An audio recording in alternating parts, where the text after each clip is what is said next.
Hello my dear friends, स्वागत है आपका नए वीडियो में। तो आज की वीडियो बहुत ही शानदार होने वाली है, क्योंकि आज की वीडियो में कक्षा 10वीं का लौट कर आऊँगा का इम्पोर्टेंट 35 क्वेश्चन करने वाले हैं। तो वीडियो बहुत ही शानदार होने वाली है, इसलिए वीडियो को बिल्कुल भी स्किप मत कीजिएगा और शुरू से लेकर अंत तक जरूर देखिएगा। तो चलिए वीडियो की शुरुआत करते हैं देर न करते हुए। तो यहाँ पर सबसे पहले क्वेश्चन देखेंगे।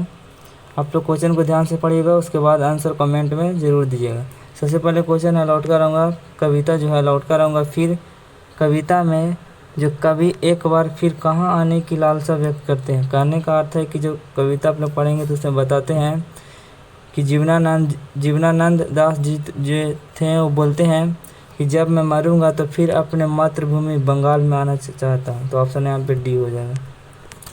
वो मातृभूमि बंगाल में आने की याचना व्यक्त करते हैं इस कविता में। तो आप लोग कविता को जाकर जरूर पढ़िएगा। क्वेश्चन नंबर दूसरा है, जीवनानंद दास किस भाषा के रचनाकार है? गुजराती, हिंदी, बांग्ला या संस्कृत? तो कौन सा ऑप्शन यहाँ पे सही होगा? ऑप्शन यहाँ पे सी हो जाएगा। बंगाल यानी बंगाल के रहने वाले थे, तो बांग्ला भाषा कुछ ही थे, वो रचनाकार थे, याद रखिएगा। अब यहाँ पे क्वेश्चन नंबर तीसरा है, जीवनानंद दास थे क्या थे? एक स्वच्छवादी था या फिर यथार्थवादी था या फिर समाजवादी था? इनमें से कोई नहीं। तो हमेशा याद रखिएगा, यहाँ पे बी हो जाएगा इसका क्वेश्चन आंसर, यथार्थवादी था जीवनानंद। तो ऑप्शन यहाँ पे 3 का बी हो जाएगा। अब अगले क्वेश्चन को चलते हैं। क्वेश्चन हम यहाँ पे देखेंगे चौथा, झरा पाला किनकी रचना है? झरा पाला किनकी रचना है? अनामिका का, जीवनानंद दास का या वीरेंद्र डंगवाल का या कुंवर नारायण का? तो जाहिर सी बात है कि इस पाठ में आया है रचना, तो किसकी रचना होगा? तो यहाँ पे जीवनानंद दास का हो जाएगा। ऑप्शन यहाँ पे बी हो जाएगा। बहुत ही वीडियो मज़ेदार है, इसलिए वीडियो को स्किप मत कीजिएगा। अगर स्किप कीजिएगा तो आपको कुछ प्रश्न छूट सकते हैं, तो आप लोग ध्यान रखिएगा। यहाँ पे क्वेश्चन नंबर 5वां है, जीवनानंद दास की रचना है, इनमें कौन से यहाँ पे 4 गो ऑप्शन दिया गया है? इनसे कौन सा ऑप्शन यहाँ पे है जो जीवनानंद दास के द्वारा रचा गया है? झारा पलक, विजाचार या छोड़ा हुआ रास्ता या फिर नदी के द्वीप? तो याद रखिएगा ऑप्शन यहाँ पे हो जाएगा, क्योंकि पहले क्वेश्चन में आ चुका है। तो झारा पलक किनके द्वारा लिखा गया है? तो जीवनानंद दास के द्वारा लिखा गया। अब यहाँ पे क्वेश्चन नंबर 6 देखेंगे।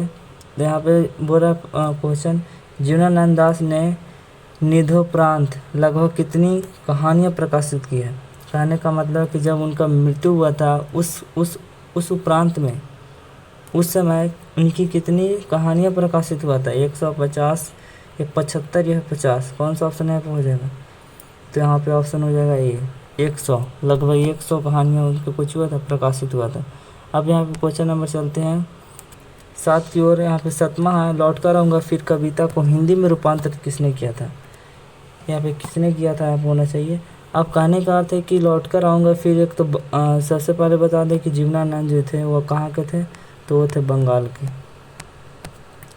वो थे कहाँ के? तो बंगाल के। लिखते थे कौन सा भाषा में? तो बांग्ला भाषा में लिखते थे, याद रखना।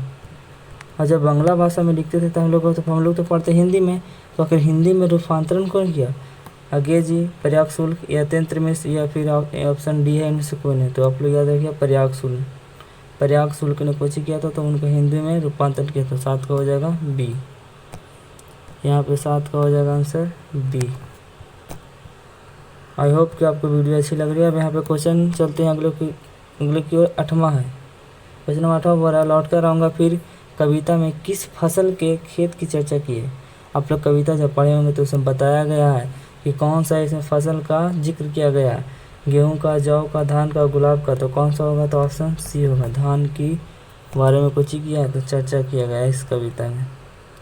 कविता को आप लोग ध्यान से देखिएगा, तब आपको समझ में आएगा सारा ऑब्जेक्टिव क्वेश्चन। क्वेश्चन नंबर 9वां है, कभी किसके पालने की बात करता है? कभी किसके पालने की बात करता है? सोने का, चंदन का, कोहरे का या फिर रेशम का? 9 का जल्दी बताइए आप लोग कौन किसका आंसर हो जाएगा, कॉमेंट में बताते रहिएगा। ऑप्शन यहाँ पे हो जाएगा कोहरे की, तो ऑप्शन सी हो जाएगा, कविता में बताया गया है।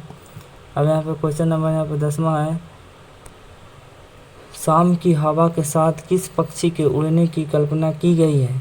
कविता में बताया गया है कि जब शाम होता है उस समय जो हवा चलता है उसके साथ कौन सा पक्षी उड़ता है? मतलब कौन सा पक्षी उड़ता हुआ प्रतीत होता है? तोता, बगुला, चिड़िया, उल्लू। तो इस कविता में उल्लू का जिक्र किया है। अपने मन से कोई भी यहाँ पे ऑप्शन नहीं मार देना, इन्हें के बोलना कि शाम के समय में ज़्यादातर चिड़िया मतलब चहचहाती रहती है। तो वहाँ पे यहाँ कविता में बोला गया उल्लू, तो आप उल्लू कविता के अनुसार उल्लू लगाइएगा डी। अब यहाँ पे क्वेश्चन नंबर पे 11 देखिएगा।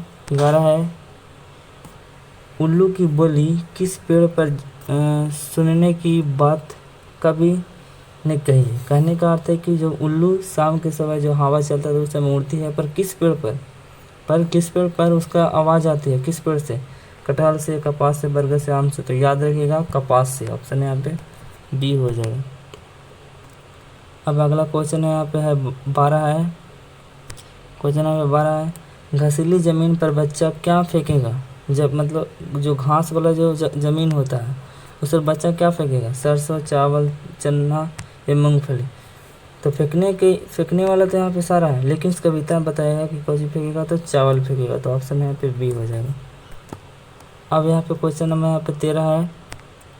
क्वेश्चन नंबर 13 लौट कर आऊँगा। फिर कविता में चर्चित रूपसा क्या है। कहने का तात्पर्य ये हुआ कि जब इस कविता में पढ़े होंगे तो एक रूपसा का अर्थ आया। यहाँ पे रूपसा का एक वर्ड प्रयोग किया गया था, तो उसका मतलब होता है क्या चीज़ है, शहर होता है, गाँव है, या नहर, नदी। तो कौन सा हो जाएगा, ऑप्शन डी हो जाएगा, नदी होगा इस कविता के अनुसार। अब आप लोग मेरे चैनल पर जब जाइएगा तो वहाँ पे सारे चैप्टर बाई ऑब्जेक्टिव क्वेश्चन वहाँ पे बनाया गया है। तो आप लोग सारे चैप्टर का ऑब्जेक्टिव क्वेश्चन कर लीजिएगा। यकीन दिलाता हूँ कि आपको एक भी ऑब्जेक्टिव नहीं छूटेगा। चैप्टर बाई चैप्टर लोग ध्यान से पढ़ेंगे होंगे तब। और दूसरी बात कि हमारे चैनल पर टॉपर रिवीजन चल रहा है अभी हमारे चैनल पर टॉपर रिवीजन चल रहा है। तो आप लोग जाकर टॉपर रिवीजन को ज़रूर देखिएगा। टॉपर रिवीजन में सारा क्वेश्चन इंपॉर्टेंट है। सारा क्वेश्चन यहाँ से क्वेश्चन बैंक से लिया गया है, एनसीईआरटी से लिया गया है, मॉडल पेपर से लिया गया है, सब क्वेश्चन वहाँ से उठाया गया। तो आप लोग टॉपर रिवीजन को ज़रूर देखिएगा। हर एक चैप्टर का वहाँ टॉपर रिवीजन दिया गया है। तो यहाँ पे क्वेश्चन नंबर 14 बता रहा है कि रंगीन बादलों के बीच कौन लौटते होंगे। जब एक बादल, दो बादल जब रंगीन रहेंगे तो इसके बीच में कौन लौटते होंगे, बगुले, चिड़िया, सारस या उल्लू। तो बताइए यहाँ पे 14 का कौन सा ऑप्शन हो जाएगा। तो 14 का हो जाएगा सारस का यहाँ पे जिक्र किया गया है। अब यहाँ पे क्वेश्चन नंबर आगे क्योंकि देखेंगे क्वेश्चन नंबर 15 बोल रहा है कि कभी क्या बनकर तैरते रहने की कामना करते हैं। कभी चाहते हैं कि हम यदि बतख बने या फिर हंस या मछली, कौन सा इसमें बने जो मतलब बनकर हम तैरना चाहते हैं। तो कौन सा ऑप्शन है 15 का हो जाएगा। तो 15 का हो जाएगा हंस, ऑप्शन यहाँ पे बी हो जाएगा। अब यहाँ पे क्वेश्चन नंबर नेक्स्ट चलेंगे। क्वेश्चन नंबर यहाँ पे 16 की ओर चलते हैं। और यहाँ पे 16 क्वेश्चन बोल रहा है जीवनानंद, यहाँ पे जीवनानंद होना चाहिए, टाइपिंग मिस्टेक हो गया। दास किस भाषा के कवि है। तो उन्होंने बताया कि वह बांग्ला भाषा के थे। तो ऑप्शन यहाँ पे सी। और इसका हिंदी में रूपांतरण प्रयाग शुल्क ने किया था। याद रखिएगा, इंपॉर्टेंट क्वेश्चन है और बार बार क्वेश्चन यहाँ पे रिपीट हो सकता भी है। इनमें से कौन सी कृति है जीवनानंद दास की नहीं है। ये 4 गो ऑप्शन है। इन चारों ऑप्शन में कौन सा यहाँ पे ऑप्शन सही होगा इस प्रश्न के अनुसार। चलिए बताओ। यहाँ पे झरा पाला का, यहाँ पे धूसर पांडुलिपि है, फिर बललता सेन है, या फिर भूमिजा है। तो हम लोग देखते हैं जब कवि परिचय पढ़े थे तो उसमें भूमिजा का जिक्र नहीं हुआ। तो ऑप्शन यहाँ पे डी हो जाएगा। अब यहाँ पे क्वेश्चन नंबर 18 है। क्वेश्चन 18 है पाठ्य पुस्तक में संकलित जीवनानंद दास की कविता का हिंदी में अनुवाद किसने किया था। तो उन्होंने बताया कि क्वेश्चन रिपीट हो सकता है क्योंकि इंपॉर्टेंट क्वेश्चन है। तो याद रखिए पाठ्य पुस्तक में संकलित जीवनानंद दास की कविता का हिंदी जो दिया गया है, ये जो कविता है इसको हिंदी में रूपांतरित कौन किया 18 का। बताइए कि 18 का हो जाएगा प्रयाग शुल्क। ये क्वेश्चन बार बार रिपीट हो चुका है तो इसलिए इम्पोर्टेंट बहुत है। अब यहाँ पे क्वेश्चन नंबर नेक्स्ट क्वेश्चन चलेंगे। क्वेश्चन नंबर यहाँ पर 19 है। सातटी तारार तमीर किसकी कृति है। तो ये जो दिया गया है रचना किसकी कृति है। तो जाहिर सी बात है ऑप्शन यहाँ पे बी होना चाहिए, जीवनानंद दास का हो जाएगा। क्वेश्चन भारी बार नहीं है। आप लोग जब तक कविता नहीं पढ़ेंगे और कवि परिचय नहीं पढ़ेंगे तब तक आपको यहाँ पे याद नहीं होगा। दूसरी बात बता दूँ कि जो कविता जो लिखता है उसको कवि बोलते हैं। क्या बोलते हैं। तो कवि। और जो कहानी लिखता है उसको लेखक बोलते हैं। तो यहाँ पे कन्फ्यूजन मत होइएगा कि लेखक और कविता में क्या होता है। सॉरी लेखक और कवि में क्या है, तो कवि जो कविता लिखता है और कहानी जो लेखक लिखता है। ठीक है, अब यहाँ पे क्वेश्चन नंबर यहाँ पे 20 से लौट कर आऊँगा। फिर शीर्षक कविता में उल्लू कहाँ बोलता है, तो मैंने बताया था कि उल्लू मतलब किस पेड़ पर बोलता है, आम के पेड़ पर या कपास के पेड़ पर या कचनार के पेड़ पर या अमरूद के पेड़ पर। तो बताइए यहाँ पे 20 का कौन सा ऑप्शन सही होगा, तो 20 को हो जाएगा यहाँ पे कपास के पेड़ पर, ऑप्शन यहाँ पे बी। अब यहाँ पे क्वेश्चन नंबर देखिएगा 21 बोल रहा। क्वेश्चन नंबर 21 है, जीवनानंद दास का जन्म कब हुआ था। जीवनानंद दास का जन्म कब हुआ था, तो लेखक परिचय से आ गया, सॉरी कवि परिचय से आ गया, तो 1897, 1898, 1899, 1900। तो याद रखिएगा 1899 में उनका कुछ हुआ था, जन्म हुआ था। 21 का हो जाएगा 1899। अब क्वेश्चन नंबर यहाँ पे 22 देखिएगा, लौट कर आऊँगा। फिर कविता है, कैसी कविता है, राष्ट्रीय चेतना है या फिर राष्ट्रीय धरोहर है या फिर राष्ट्रीय आवाम है या राष्ट्रीय सत्ता। तो हमेशा याद रखिएगा ऑप्शन यहाँ पे ये हो जाएगा राष्ट्रीय चेतना है, ये होना चाहिए यहाँ पे। अब यहाँ पर क्वेश्चन नंबर 23 है, जीवनानंद दास है। जीवनानंद दास क्या है, ये कथाकार है अर्थात कथा लिखते हैं, या फिर नाटककार है या फिर नाटक लिखते हैं, या फिर उपन्यासकार है, उपन्यास मतलब रचते हैं, या फिर साहित्यकार है, साहित्य को प्रदर्शित है। तो ऑप्शन यहाँ पे डी हो जाएगा। सॉरी यहाँ पे 23 का मेरे हिसाब से साहित्यकार, हाँ साहित्यकार होना चाहिए। आप लोग इसका आंसर देख लीजिएगा 23 का। अब यहाँ पे क्वेश्चन नंबर 24 है, कवि, यहाँ पे कवि होना चाहिए। तो कवि मृत्युपरांत कहाँ आने की लालसा रखते हैं। जब कवि कविता में बताया कि कवि जीवनानंद जो दास थे, उन्होंने बताया था इस कविता में कि जब मैं मरूंगा उस उपरांत मैं अपने बंगाल में आना चाहता हूँ, अपने मातृभूमि बंगाल में। तो ऑप्शन यहाँ पे कौन सा हो जाएगा, ए हो जाएगा। अब यहाँ पे क्वेश्चन नंबर यहाँ पे 25 देखिएगा, इसके बाद 10 क्वेश्चन और है। 25 देखिएगा, किसने जीवनानंद दास की बहुप्रभंसित और प्रसिद्ध कविता का हिंदी में अनुवाद किया था। तो ऑप्शन यहाँ पे हो जाएगा जीवनानंद का 25 का हो जाएगा यहाँ पे प्रयाग शुल्क, ऑप्शन यहाँ पे बी हो जाएगा।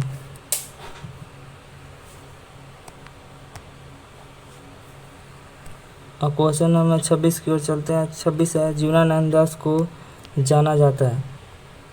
तो ऑप्शन यहाँ पे बांग्ला के आधुनिक कवि के रूप में, या फिर हिंदी के साहित्यकार रूप में, या फिर मराठी के हास्य कवि के रूप में, या इनमें से भी। तो यहाँ पे बंगाल के थे, इसलिए तो बांग्ला के आधुनिक कवि के रूप में इन्हें जाना जाता है। 26 का यहाँ पे ए हो जाएगा। क्वेश्चन नंबर 27 है, कवि किसके आमंत्रण पर आने की बात कहता है।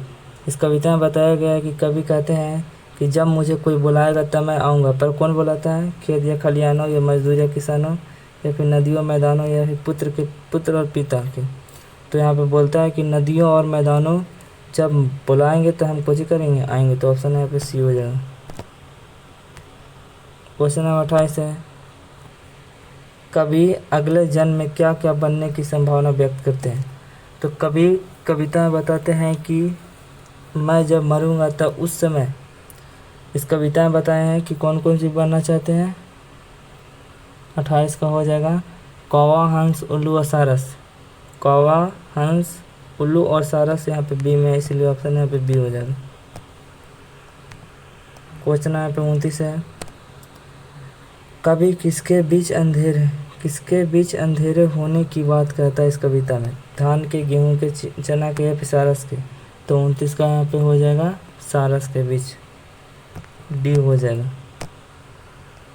क्वेश्चन यहाँ पे 30 है, रूपसा क्या है। तो रूपसा ने बताया कि बंगाल की एक नदी को दर्शाया गया है रूपसा, ऑप्शन यहाँ पे ए हो जाएगा।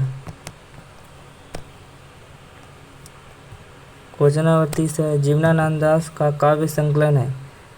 इन 4 ऑप्शन में कौन सा यहाँ पे सही होगा, महापृथ्वी, या फिर झारा पालक, या फिर मन विहंगम, फिर इनमें सभी। तो कौन सा यहाँ पे हो जाएगा 31 का, तो 31 का हो जाएगा इनमें सभी। अर्थात जो यहाँ पे पहला महापृथ्वी है, या झारा पालक है, या मन यहाँ पे कौन सा यहाँ पे देखते हैं, यहाँ पे कुछ है, यहाँ पे मन विहंगम। तो ऑप्शन यहाँ पे तीनों यहाँ पे कुछ हो जाएगा, काव्य संकलन है किनके, तो जीवनानंद दास को। तो इसीलिए ऑप्शन यहाँ पे डी हो जाएगा। अब यहाँ पे क्वेश्चन नंबर लास्ट है, सॉरी यहाँ पे 32 है, जीवनानंद दास की श्रेष्ठ प्रेम कविता है। इस यदि बात करें चैप्टर का तो यहाँ पे 20 से 22 क्वेश्चन इंपॉर्टेंट है। इतना इंपॉर्टेंट है कि बार बार पूछा गया है, जिससे इसमें ये भी क्वेश्चन सम्मिलित है। तो बोलता है जीवनानंद दास की सबसे श्रेष्ठतम प्रेम कविता कौन सा है, तो वनलता सेन है। तो आप लोग याद रखिएगा, ऑप्शन यहाँ पे हो जाएगा। आई होप कि वीडियो आपको अच्छी लग रही हो। तो यहाँ पे क्वेश्चन यहाँ पे 34 की ओर चलेंगे, और 34 बोलता है लड़के की नाव कैसी है। लड़के की नाव कैसी है, बड़ी है, यहाँ पे बड़ी है या छोटी है, पुरानी है, नई है। तो आप लोग जब कविता पढ़े होंगे तो इसका आंसर आप लोग कमेंट में ज़रूर देखिएगा, क्योंकि हम हर एक वीडियो में एक क्वेश्चन छोड़ देते हैं आप लोग कमेंट में आंसर देने के लिए। 34 को आप लोग कमेंट में बताइएगा आंसर। वो क्वेश्चन बाहर नहीं है, आसान है, आप लोग पढ़े होंगे तो बन जाएगा। जीवनानंद दास का निधन कब हुआ था, तो बताइए। उनका निधन हुआ था 1948 में, या 1950 में, 1952 में, 1954 में। तो 35 का आंसर हो जाएगा 1954 में। कितना में, 1954 में। तो आप बताइए कि आपको वीडियो कैसी लगी, और आपको बताएं यहाँ पे कि 35 में, सॉरी एक क्वेश्चन छोड़ दिए, तो यहाँ पे 34 में कितना आप लोग को सही हुआ।